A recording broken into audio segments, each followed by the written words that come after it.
Euh, Bonjour, bonsoir, chers frères et sœurs, j'espère que vous allez bien. Euh, Aujourd'hui, je vais vous parler de l'histoire d'une dame. Une dame nous a parlé de son histoire, ce qu'elle vit actuellement, et elle a besoin de solutions. Veuillez mettre les solutions là dans les commentaires. Écoutez bien, c'est une petite histoire, mais euh, ça va vous intéresser peut-être. Allons-y. La dame dit qu'elle est la Benjamine de sa famille. Et actuellement où nous parlons, elle est mariée. Depuis qu'elle est mariée, que ses grands frères, même père, même mère, c'est-à-dire les grands frères germains, la considèrent toujours comme une Benjamine.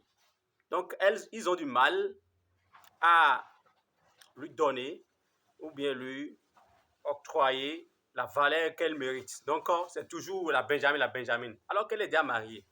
Et des fois, ses grands frères lui rendre visite et devant son mari, lui manque de respect.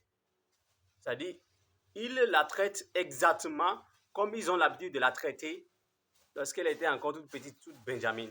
Donc, c'est tout dans leur tête là. C'est toujours notre Benjamin là, quoi. Donc, devant son mari, ou bien, des fois, ils appellent au téléphone leur petite sœur et devant son mari, ils insultent la petite sœur, ils l'insultent. Ah, toi, tu es comme ça, comme ils ont l'habitude de l'insulter, de la traiter comme une Benjamine, quoi. Et le mari, la dame nous dit que son mari ne dit rien. Il est toujours calme. Quand les choses se passent comme ça, il est toujours calme. Un jour, les grands frères sont allés chez elle et en présence de son mari est là. C'est-à-dire, c'est le mari, quoi. Les grands frères lui ont rendu visite. Et devant son mari, les grands frères ont commencé à l'insulter, tout ça là. Et que le mari, toujours, lui, il est calme. Il ne dit rien. Il les regarde faire. Bon, il voit que bon, on ne sait pas ce qu'il y a dans son fond intérieur. Peut-être il regarde que c'est la même famille, donc c'est pourquoi il n'intervient pas. Quand même, c'est sa femme. Il ne dit rien. Mais qu'un jour, il y a une scène qui s'est passée et vraiment ça l'a étonné. C'est ça qui a amené, à nous narrer l'histoire. Ils ont deuil chez eux, c'est-à-dire chez la dame, quoi. Il y a un des parents de la femme dont nous parlons qui est décédé. Et maintenant, son mari et elle sont allés pour le deuil. Maintenant, les cérémonies de funérailles là ont commencé. Bon, la femme, lui, elle s'occupe de la cuisine aussi avec ses mamans, les tantes et autres là de la famille. Et comme d'habitude, ses grands-frères ont l'habitude de l'enquiquiner, la taquiner. C'est déjà leur habitude. C'est ainsi que l'un de ses grands-frères l'a appelé. C'est-à-dire, il a appelé la femme et l'a envoyé faire quelque chose. Le mari est là assis tranquillement en train de regarder tout ce qui se passe. Et la femme est allée faire la chose. Elle est revenue. Le grand frère a commencé à l'insulter encore. Et brusquement, le grand frère l'a donné une gifle. Ah, et c'est là, lui, il a vu tranquillement, son mari s'est levé de son siège et il s'est approché. Lui pensait que, bon, il s'est levé pour venir les séparer, lui et son grand frère, quoi. Mais à sa grande surprise, il a vu que le mari a donné un coup de tête à son grand frère, gros comme ça, le grand frère allait tomber. Et il a sommé des poings. Et il a commencé à battre le grand frère, c'est-à-dire son beau-frère, quoi. Dans leur famille, dans la famille du bro, c'est-à-dire dans la famille de sa femme.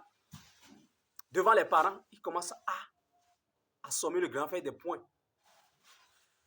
C'est là, lui, il est étonné. C'est mon mari qui est toujours calme là, qui réagit comme ça. Les gens, les autres grands frères, il y a deux autres grands frères qui sont venus pour séparer là. Il a donné un pied à l'autre là, lui, elle est tombée là. Et il s'est blessé. Il a pris l'eau, il a versé sur l'autre. Il les a frappés, ils sont trois, il les a frappés correctement. Les autres ont fui, quoi. Les femmes sont. Donc, chacun dans notre coin, il a frappé les autres jusqu'à. Le reste, ils ont fui. Et c'est là, il a pris son sac. Quand il a pris son sac, il a dit à la femme, allons-y à la maison. Ils sont rentrés. Et depuis le jour-là, qu'il a problème maintenant entre lui, son mari et sa famille. Les parents de la femme disent à la femme de quitter ce mari-là, qu'il est violent, qu'il ne respecte pas ses beaux, tout ça. Alors que lui, elle aime bien son mari et qu'elle ne veut pas quitter, elle ne veut pas quitter son mari. Et de deux, c'est d'ailleurs son mari en train de la défendre. Que la foi d'un lui cherche les solutions maintenant pour réconcilier son mari et sa famille. Mais il ne trouve pas encore de solution. Que d'ailleurs, la fois dernière, son mari l'a pris, ils sont partis. Et lorsque leur grand-papa et son oncle l'a rencontré sur la voie là, ils ont pris part au chemin, ils ont fui. Donc, quand quelqu'un de sa famille voit son mari maintenant là, la personne prend la clé des champs. Donc, c'est la situation qu'elle vit actuellement. Et elle nous a confié que elle a récemment appris que son mari a appris le karaté. Donc, elle ne savait pas ça depuis quoi. Et maintenant, elle a appris que la scène avait passé, elle a investi. La manière dont son mari s'est battu le jour-là, c'est ça qui l'a fait réfléchir. Maintenant, elle a fait des recherches, elle a appris que son mari est un karatéman. Donc, vous voyez, qu'est-ce que vous avez à proposer à cette dame? Proposez-la en commentaire. Et aussi, donnez des conseils assez beaux. C'est-à-dire les beaux frères qui taquinent leurs femmes, qui s'ingèrent, qui ne veulent pas considérer leur petite soeur comme une épouse déjà mariée là. Il faut leur donner des conseils. Merci. À tout moment, et n'oubliez pas de partager la vidéo, abonnez-vous à la chaîne YouTube. À la prochaine. Merci beaucoup.